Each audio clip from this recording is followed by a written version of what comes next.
धमाकेदार उद्घाटनानंतर Kerala international film फेस्टिवलचा आजचा दुसरा दिवस. 15 थिएटर, रोज 75 पेक्षा जास्त सिनेमे आणि तितक्याच मोठ्या प्रेक्षकांच्या रांगा, अक्षरशः भरभरून. आदल्या दिवशी तुम्ही सकाळी 8 वाजता पुढच्या दिवशीचे 3 सिनेमे रिझर्व करू शकता.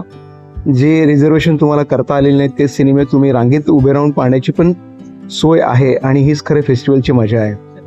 आज माझी लिस्ट मी चेक केली आहे, त्यातला माझा आवडता एक खास cinema black rabbit white rabbit.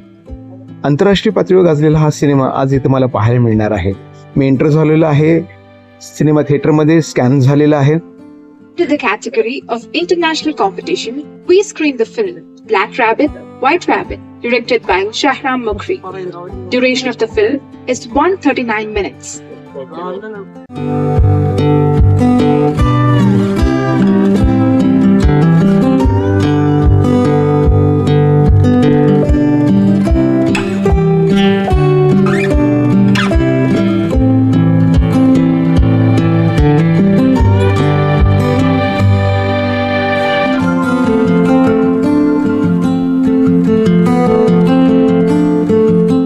आजचा दिवस एकदम धमाल आहे, फुल पॅक्ड आहे. पुढच्या दिवशी काय काय होणार आहे यासाठी आपण भेटूया पुढच्या भागात.